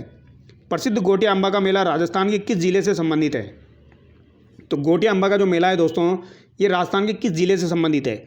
बाड़मेर, सिरोही, सवाई माधोपुर, बांसवाड़ा। तो गोटिया अम्बा का मेला जो है ये बांसवाड़ा से संबंधित है। जबकि आपका बेणेश्वर मेला जो है दोस्तों, ये आपका नवा टापरा डूंगरपुर से संबंधित है, ये बात आपको ध्यान रखनी है। तो गोटिया अम्बा का मेला चैत्र अमावस्या को बांसवाड़ा में आयोजित होता है। इसे आदिवासियों का दूसरा कुंभ कहा जाता है। ठीक है, तो आदिवासियों का दूसरा कुंभ कौन सा हो जाएगा? गोटिया अम्बा का मेला हो जाएगा, जो कि आपका कहाँ पर बढ़ता है? बांसवाड़ा में बढ़ता है। राजस्थान के किस शहर में प्रत्येक वर्ष विश्व प्रसिद्ध उर्स का आयोजन किया जाता है? तो ये अजमेर में किया जाता है, पहली रज्जब से लेकर 6वीं रज्जब तक, ये आपको ध्यान रखना है। अगला सवाल देखिए, जयपुर में तीज की सवारी किस माह में निकाली जाती है? तो तीज की सवारी जो है ये आपकी किस माह में निकाली जाएगी दोस्तों? एक तो आपकी श्रावण, वैशाख, चैत्र, भाद्रपद। तीज की सवारी जयपुर में श्रावण शुक्ल तृतीया को निकाली जाती है। तो ये श्रावण शुक्ल तृतीया को निकाली जाती है। और दोस्तों तीज जो है ये 2 प्रकार की होती है, एक तो आपकी छोटी तीज है, एक आपकी बड़ी तीज है। छोटी तीज जो है ये तो श्रावण माह की तृतीया को आती है शुक्ल पक्ष में, और जो बड़ी तीज है आपकी वो आपकी दोस्तों भाद्रपद कृष्ण पक्ष की तृतीया को आती है, जिसे सातुड़ी तीज भी कहा जाता है। सातुड़ी तीज भी कहा जाता है, यह आपको ध्यान रखना है। लेकिन सवारी आपकी जयपुर की ज़्यादा प्रचलित है, तो तीज की सवारी जयपुर में श्रावण शुक्ल पक्ष की तृतीया को निकाली जाती है। अगला सवाल देखिए, राजस्थान में उपछड़ पर्व कब मनाया जाता है? तो उपछड़ पर्व आपका कब मनाया जाता है? श्रावण शुक्ल पक्ष की छठी को, भाद्रपद शुक्ल पक्ष की छठी को, भाद्रपद कृष्ण पक्ष की छठी को, या फिर अश्विन शुक्ल पक्ष की छठी को। तो उपछड़ पर्व आपका कब मनाया जाएगा? तो ये आपका भाद्रपद कृष्ण पक्ष की षष्ठी को मनाया जाएगा दोस्तों। 6 आपका राइट आंसर होगा, भाद्रपद कृष्ण पक्ष की उपछड़, ये आपको ध्यान रखना है। यहाँ पर श्रावण आंसर मत कर देना, यहाँ पर कन्फ्यूज हो सकते हो आप। तो उबछड़ पर्व जो है ये भाद्रपद कृष्ण पक्ष की षष्ठी को मनाया जाता है। अगला सवाल ध्यान रखना, खेजड़ी वृक्ष समी वृक्ष की पूजा का प्रावधान किस पर्व से जुड़ा है? तो खेजड़ी वृक्ष समी वृक्ष की पूजा का प्रावधान किस पर्व से जुड़ा हुआ है? गणगौर, दीपावली, पर्युषण पर्व, दशहरा। गणगौर और पर्युषण तो वैसे हट जाएगा, यहाँ पर राइट आंसर आपका दशहरा होगा दोस्तों। और ये आपको ध्यान रखना है, इंपॉर्टेंट सवाल है, ये काफ़ी बार एग्जाम में आता है, ध्यान रखना है। दीपावली आंसर मत कर देना यहाँ पर। यहाँ पर राइट आंसर आपका क्या हो जाएगा? दशहरा हो जाएगा। अगला सवाल देखिए, राजस्थान के कौन से क्षेत्र में चैत्र शुक्ल पंचमी को गुलाबी गणगौर मनाई जाती है? गुलाबी गणगौर आपकी चैत्र शुक्ल पक्ष की पंचमी को मनाई जाती है और ये आपकी कहाँ पर मनाई जाएगी? नाथद्वारा में। अगला सवाल देखिए, महावीर जी बिनाए सांगोद बाड़मेर। तो यहाँ पर होली पूछा गया है दोस्तों। महावीर जी में आपके लट पड़ेंगे, लट मार होली, ठीक है। बिनाए में आपकी कौन सी हो जाएगी दोस्तों? बाड़मेर में तो आपकी पत्थर मार होली हो जाएगी, कोई डाउट ही नहीं है। सांगोद में आपकी नान की होली हो जाएगी और बिनाए में आपकी कोड़ामार की होली हो जाएगी, ये आपको ध्यान रखना है। तो बिनाए में आपकी कोड़ामार की होली हो जाएगी, ये आपको ध्यान रखना है, इंपॉर्टेंट है। सांगोद में नान की होली, स्वांग की होली हो जाएगी, बाड़मेर में आपकी पत्थरमार की होली हो जाएगी। अगला सवाल देखिए, लट आपकी करौली में पड़ेंगे, तो महावीर जी करौली में लट्टमार होली हो जाएगी। बूंदी की कजली तीज, तो बूंदी की कजली तीज जो है ये आपकी कब आएगी दोस्तों? तो ये आपकी भाद्रपद माह में आएगी, जिसे बड़ी तीज कहा जाता है, भाद्रपद कृष्ण पक्ष की तृतीया को। तो यहाँ पर राइट आंसर भाद्रपद कृष्ण पक्ष की तृतीया दिया गया है, तो यहाँ पर ए में ए होगा। होली कब आती है? तो होली जो है ये फाल्गुन पूर्णिमा को आती है। पर्युषण पर्व आपका भाद्रपद माह में आता है, गणगौर आपका चैत्र माह में आता है। तो 1 2 3 4 ऑप्शन 2 करेक्ट होगा। अगला सवाल देखिए, त्योहारों का आगमन माना जाता है। तो त्योहारों का आगमन जो है दोस्तों ये श्रावणी तीज से माना जाता है और समापन जो है वो गणगौर से माना जाता है, ये बात आपको ध्यान रखनी है। अगला सवाल देखिए, कौन सा धार्मिक मेला पशु मेले के रूप में नहीं लगता? तो कौन सा धार्मिक मेला जो है ये पशु मेले के रूप में नहीं लगता है, ये आपसे पूछा गया है दोस्तों। तो कौन सा नहीं लगता है? मल्लीनाथ जी का मेला, पुष्कर मेला, गोगामेड़ी मेला या केला देवी जी का मेला। तो केला देवी मेला जो है दोस्तों ये पशु मेले के रूप में नहीं लगता है, ये आपको ध्यान रखना है। कालीसील नदी के किनारे त्रिकुट पर्वत पर हनुमान जी की माता अंजनी देवी का मंदिर है, जिसे लोक संस्कृति में केला मैया कहा जाता है। हनुमान जी को लांगुरिया का रूप माना जाता है, जिसके कारण लांगुरिया नृत्य और लांगुरिया लोकगीतों का प्रचलन है, ये आपको ध्यान रखना है। यहाँ चैत्र शुक्ल पक्ष की अष्टमी को, ये बात आपको ध्यान रखनी है दोस्तों, चैत्र शुक्ल पक्ष की अष्टमी को विशाल मेला भरता है। कब भरेगा? चैत्र शुक्ल पक्ष की अष्टमी को, तो ये आपको ध्यान रखना है। और चैत्र कृष्ण पक्ष की अष्टमी को आपका शीतला माता का मेला भरता है और इसे लक्की मेला के नाम से भी जाना जाता है। जो केला देवी का मेला है उसे लक्की मेला के नाम से भी जाना जाता है। अगला सवाल है, राजस्थान में किस त्यौहार पर हीड़ देने जाने की परंपरा निभाई जाती है? तो हीड़ देने जाने की परंपरा निभाई जाती है होली, धनतेरस, अनंत चतुर्दशी या दीपावली। तो ये दीपावली पर दोस्तों, ऑप्शन 4 करेक्ट होगा। राजस्थान में दीपावली के पर्व पर हीड़, मिट्टी का बड़ा दीपक देने की परंपरा निभाई जाती है। हीड़ किसे कहा जाता है? मिट्टी का बड़ा दीपक, इसे हीड़ कहा जाता है, तो ये दीपावली हो जाएगी। शाहपुरा में आयोजित होने वाला राम स्नेह संप्रदाय का फूलडोल मेला आयोजित होता है, तो ये कब आयोजित होता है? देख लीजिए, ये सवाल आपका पूछा जा सकता है दोस्तों। भीलवाड़ा जिले के शाहपुरा में प्रतिवर्ष चैत्र माह में फूलडोल मेला आयोजित होता है। राम स्नेह संप्रदाय के अनुयायी इस मेले को एक महोत्सव के रूप में मनाते हैं। तो रंग पंचमी को, ऋषि पंचमी को, बसंत पंचमी को या फिर नाग पंचमी को। तो राइट आंसर क्या होगा? रंग पंचमी को मनाया जाता है, ठीक है, रंग पंचमी को।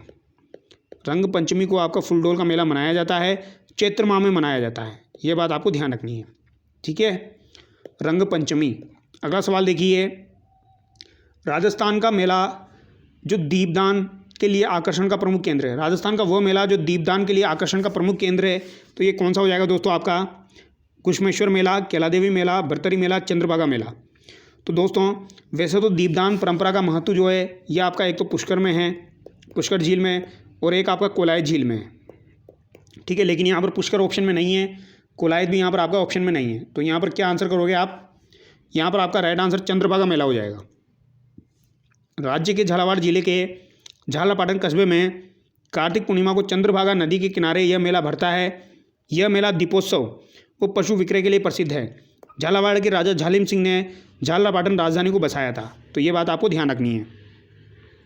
अगला सवाल देखिए, लोक भाषा में किस नाम से प्रसिद्ध रानी सती का झुंझुनू में भाद्रपद अमावस्या को एक विशाल लक्की मेला आयोजित होता है? तो झुंझुनू में भाद्रपद अमावस्या को एक विशाल लक्की मेला आयोजित होता है। करणी माता, शीला देवी, सती माँ या दादी जी। तो राइट आंसर क्या होगा? दादी जी। राज्य के झुंझुनू जिले में रानी सती का प्रसिद्ध मंदिर स्थित है, जहां प्रतिवर्ष भाद्रपद माह में मेला भरता है। राजस्थान में 1988 के बाद सती निषेध कानून के तहत सती प्रथा पर रोक लगाई गई थी। ठीक है, यहाँ पर दादी सती, इसको इस तरीके से याद रखते हैं दोस्तों, दादी सती। ठीक है, दादी जी नहीं होता तो सती माँ आंसर कर देते, लेकिन दादी सती आपको ध्यान रखना है। ठीक है, अगला सवाल देखिए, गणगौर के त्यौहार के अवसर पर जिस जिले में केवल गौर की पूजा की जाती है, ईश्वर की नहीं, वह है जहाँ पर केवल गौर की पूजा की जाती है, यानी गौरी की पूजा की जाती है, ईश्वर यानी शिव की पूजा नहीं की जाती है। उदयपुर, सीकर, नागौर या जैसलमेर। तो ये आपका जैसलमेर राइट आंसर हो जाएगा दोस्तों। ठीक है, जैसलमेर आपका राइट आंसर हो जाएगा। अगला सवाल देखिए, इंपॉर्टेंट सवाल है, ध्यान रखना दोस्तों। ठीक है, जैसलमेर में आपकी गौरी की पूजा की जाती है, ईश्वर की पूजा नहीं की जाती है। अब यहाँ पर दोस्तों सुमिलित करना है, भोजन थाली मेला आपका कहाँ पर लगता है? तो भोजन थाली मेला, 12 भाइयों का मेला, धिंगा गवर बेतमार मेला, काला पानी मेला, माता कुंडालिनी का मेला। तो यहाँ पर आपको राइट आंसर बताना है दोस्तों। तो भोजन थाली मेला जो है दोस्तों, ये तो आपका कहाँ पर लगता है? कामा भरतपुर डीग में लगता है, ये आपको ध्यान रखना है। 12 भाइयों का मेला जो है ये आपका कहाँ पर लगेगा? तो ये आपका बाड़ी धौलपुर में लगेगा। कहाँ पर लगेगा? बाड़ी धौलपुर में, ये आपको ध्यान रखना है। 12 भाइयों का मेला आपका बाड़ी धौलपुर में लगेगा। धिंगा गंवर या बेतमार का मेला जो है ये आपका कहाँ पर हो जाएगा? तो ये आपका हो जाएगा जोधपुर में। ठीक है, धिंगा गंवर का बेतमार का मेला जोधपुर में हो जाएगा। काला पानी मेला जो है ये आपका कहाँ का हो जाएगा? हथौड़ा गांव डूंगरपुर का हो जाएगा। हथौड़ा गांव डूंगरपुर का हो जाएगा। और माता कुंडालिनी का मेला जो है ये आपका रासमी चित्तौड़गढ़ हो जाएगा, ये आपको ध्यान रखना है। अगला सवाल देखिए, रोनेचा मेला पोखरण की यह विशेषता है जो सुखी समाज के लिए आवश्यक है। तो रोनेचा मेला पोखरण की यह विशेषता है जो सुखी समाज के लिए आवश्यक है। भक्तिभाव, सत्यवचन, स्वच्छता की प्रेरणा, सांप्रदायिक सद्भाव। तो यहाँ पर राइट आंसर सांप्रदायिक सद्भाव हो जाएगा आपका। ठीक है, रोनेचा का संबंध किससे हो जाएगा? आपका रामदेव जी से हो जाएगा, ये आपको ध्यान रखना है। और ये किसके प्रतीक है दोस्तों? इनको सांप्रदायिक सद्भाव का प्रतीक माना जाता है। असुमेलित युग में है, महाशिवरात्रि का मेला आपका करौली में, बैलगाड़ी मेला जोधपुर में, कपालेश्वर मेला बाड़मेर में, कल्याण जी का मेला आपका टोंक में। तो बताइए यहाँ पर राइट आंसर क्या होगा आपका दोस्तों? बैलगाड़ी मेला जोधपुर गलत दिया गया है, यहाँ पर आपका ऑप्शन 2 यहाँ पर आपका करेक्ट हो जाएगा। महाशिवरात्रि मेला करौली, कपालेश्वर मेला बाड़मेर, कल्याण जी का मेला टोंक, ये बिल्कुल सही है। बैलगाड़ी मेला जो है दोस्तों ये तो शीतला माता का होना चाहिए, ये तो चाकसू होना चाहिए इसका राइट आंसर। अगला सवाल देखिए, कजली तीज महोत्सव जो है ये आपका कहाँ पर हो जाएगा? बूंदी में हो जाएगा। बादशाह की सवारी ब्यावर में निकाली जाती है। केले की सांझी कहाँ की हो जाएगी? नाथद्वारा की हो जाएगी। गणगौर महोत्सव जो है ये जयपुर का हो जाएगा, ये आपको ध्यान रखना है। अगला सवाल देखिए, सुपासना चरित्रम क्या है? तो सुपासना चरित्रम एक चित्रित ग्रंथ है जो कि हीरानंद के द्वारा चित्रित किया गया है, ये आपको ध्यान रखना है। और ये मोकल के समय का हो जाएगा दोस्तों। किसके समय का हो जाएगा? मोकल के समय का हो जाएगा। लगभग मुझे जहाँ तक याद आ रहा है ये आपका सुपासना चरित्रम जो है ये 1423 ईस्वी का होगा, ये आपको ध्यान रखना है। अगला सवाल देखिए, राजस्थान की कौन सी शैली श्रावक प्रतिक्रमण सूत्र चूनी चित्रकला शैली पर आधारित प्राचीन संग्रह है? तो श्रावक प्रतिक्रमण सूत्र चूनी दोस्तों, मेवाड़, मारवाड़, हाड़ौती, ढूंढाड़। तो श्रावक प्रतिक्रमण सूत्र चूनी जो है ये किस पर आधारित प्राचीन संग्रह है? तो ये मेवाड़ पर आधारित है, ये आपको ध्यान रखना है। ठीक है, श्रावक प्रतिक्रमण सूत्र चूनी। अगला सवाल देखिए, प्रसिद्ध चित्रकला के गढ़ राजप्रसाद में स्थित है। तो प्रसिद्ध चित्रकला के गढ़ राजप्रसाद कहाँ पर स्थित है? तो ये आपके बूंदी में स्थित है दोस्तों। ठीक है, निम्नलिखित में से कौन सा चित्रकार अलवर शैली की चित्रकला से संबंधित नहीं है? जमुनादास, बक्साराम, नंदराम या नानकराम। नानकराम जो है दोस्तों इसका संबंध किशनगढ़ चित्र शैली से हो जाएगा, तो यहाँ पर राइट आंसर आपका ऑप्शन 3 हो जाएगा। बाकी आपका बक्साराम आपको ध्यान रखना है, जमुनादास ध्यान रखना है, नंदन राम ध्यान रखना है, ये आपके कहाँ के हो जाएंगे? अलवर के हो जाएंगे। कहाँ के हो जाएंगे दोस्तों? ये आपके अलवर के हो जाएंगे। रुकनुद्दीन, शाहदीन, रशीद और कासिम किस चित्रकला शैली से संबंधित है? तो रुकनुद्दीन, शाहदीन, रशीद और कासिम जो है ये बीकानेर शैली से संबंधित है। गोपाल उदय हुक्मा जीवन चित्रकला की किस शैली से संबंधित है? तो गोपाल उदय हुक्मा जो है ये आपकी आमेर जयपुर चित्रशैली से संबंधित है। गोपाल उदय हुक्मा आपकी आमेर चित्रशैली से संबंधित है। और आमेर चित्रशैली पर दोस्तों मुगलों का प्रभाव सर्वाधिक रहा है, ये बात आपको ध्यान रखनी है। अगला सवाल देखिए, जयपुर चित्रकला शैली का स्वर्णकाल किस शासक के काल को माना जाता है? तो जयपुर चित्रकला शैली का स्वर्णकाल किस शासक के शासनकाल को माना जाएगा? जय सिंह, ईश्वर सिंह, प्रताप सिंह या फिर मान सिंह। तो यहाँ पर राइट आंसर क्या हो जाएगा? सवाई प्रताप सिंह का जो काल है वो यहाँ पर स्वर्णकाल कहलाएगा, ये आपको ध्यान रखना है। मारवाड़ शैली में निर्मित रागमाला चित्रकारी 1623 ईस्वी का चित्रांकन किसने किया? तो मारवाड़ शैली में आपके रागमाला जो चित्रावली है 1623, इसका चित्रण किसने किया है? तो ये वीर जी के द्वारा किया गया है। ऑप्शन 3 यहाँ पर आपका करेक्ट हो जाएगा। वीर जी घाणेराव के हैं, इनके द्वारा किया गया है। महाराजा गज सिंह के प्रमुख चित्रकार वीर जी नारनदा 1623 ईस्वी में पाली के प्रसिद्ध वीर पुरुष विट्ठलदास चंपावत के लिए रागमाला चित्रावली चित्रित की। किसके लिए? विट्ठलदास चंपावत के लिए। ये भी आपको ध्यान रखना है। अगला सवाल देखिए, योगासन, बसलो चित्रण, कामशास्त्र पर चित्र किस शैली में बनाए गए? तो योगासन, बसलो चित्रण, कामशास्त्र पर चित्र किस शैली में बनाए गए? जयपुर, नागौर, बीकानेर या फिर अलवर? तो इंपॉर्टेंट सवाल है, ध्यान रखना है दोस्तों। योगासन, बसलो चित्रण और आपका हो जाएगा यहाँ पर कामशास्त्र पर चित्र किस चित्र शैली में बनाए गए हैं? तो ये आपके अलवर चित्र शैली में बनाए गए हैं। ऑप्शन 4 यहाँ पर आपका करेक्ट होगा। ठीक है, योगासन, बसलो चित्रण और कामशास्त्र, ये आपको ध्यान रखना है दोस्तों, इंपॉर्टेंट है। बसलो चित्रण, बॉर्डर पर चित्रण, इस शैली की अपनी एक निजी विशेषता रही है, यह आपको ध्यान रखना है। और महाराज शिवदान सिंह के समय कामशास्त्र पर आधारित चित्रों का निर्माण हुआ, तो शिवदान सिंह भी आपको ध्यान रखना है।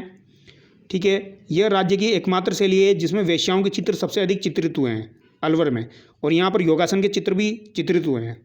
अगला सवाल देखिए, राज्य की किस रियासत में अकबर ने उस्ता कलाकारों को भेजा? तो उस्ता कलाकारों को भेजा, तो ये बीकानेर में भेजा। कहाँ पर भेजेंगे? बीकानेर में भेजेंगे। ऊँट की खाल पर जो सोने का चित्रण किया जाता है उसे उस्ता कला कहा जाता है। अगला सवाल देखिए, निम्नलिखित में से वह चित्रकला शैली जिसमें हिंदू पौराणिक चित्र बने तथा कलाकार अपने चित्रों पर तिथि व नाम लिखता था, तो ये कौन सा हो जाएगा? जहाँ पर तिथि और नाम भी लिखा करते थे, तो ये कहाँ पर हो जाएगा? ये आपका बीकानेर में हो जाएगा दोस्तों। ठीक है, बीकानेर चित्रशैली की सबसे प्रमुख विशेषता यही है कि वहाँ के मुस्लिम कलाकारों द्वारा हिंदू धर्म से संबंधित पौराणिक कथाओं का चित्रण करना। बीकानेर चित्रकला शैली में चित्रकार चित्र का अपना नाम व तिथि अंकित कर देते थे, ये बात आपको ध्यान रखनी है। बाकी चित्रकला शैली में ऐसी विशेषता नहीं रही है। बेसरी नामक जो आभूषण है दोस्तों, ये किस शैली का प्रमुख आभूषण है? तो ये आपका किशनगढ़ शैली का हो जाएगा। यहाँ पर बेसरी नामक आभूषण पहने हुए चित्र बनाए गए हैं। अगला सवाल देखिए, सुमिलित करना है दोस्तों। मेवाड़ शैली मर्ग के समान आंखें, जोधपुर शैली कमल और खंजर की सी आंखें, किशनगढ़ शैली बादाम सी आंखें, कोटा शैली मीनाकृत सी आंखें। अब इनको सुमिलित करना है दोस्तों। ठीक है, तो यहाँ पर मेवाड़ शैली में दोस्तों आपकी कैसी आंखें हो जाएगी? मीनाकृत सी आंखें। यहाँ पर मीन के समान आंखें जो है दोस्तों, ये आपकी मेवाड़ शैली में हो जाएगी। तो ए में आपका 4 हो जाएगा।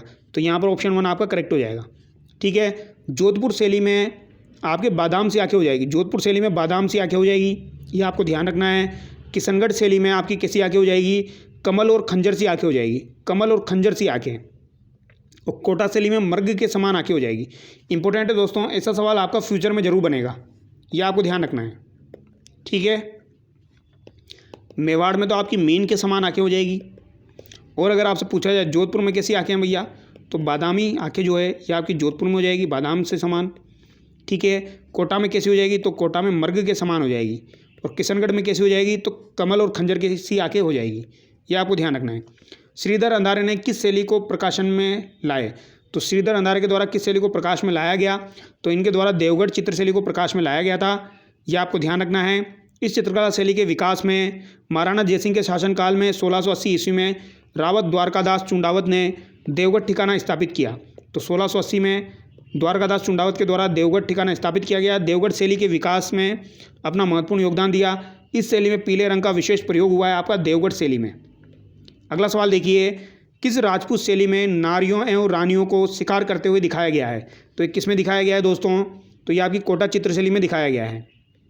अगला सवाल देखिए, राजस्थानी लोक चित्र शैली में पाने हैं, तो पाने क्या हो जाएंगे आपके? पाने आपसे पूछे गए हैं। कागज़ पर चित्रण, कपड़े पर चित्रण, हाथी दांत पर चित्रण या लकड़ी का चित्रण। तो पाने क्या हो जाएंगे? तो कागज़ पर जो चित्रण किया जाता है दोस्तों, कागज़ पर जो चित्रण किया जाता है उसे क्या कहा जाता है? उसे पाने कहा जाता है, यह आपको ध्यान रखना है। ठीक है, अगला सवाल देखिए, भित्ति चित्रण की आरआईएस पद्धति भारत में कहाँ से लाई गई? तो भित्ति चित्रण की आरआईएस पद्धति भारत में कहाँ से लाई गई?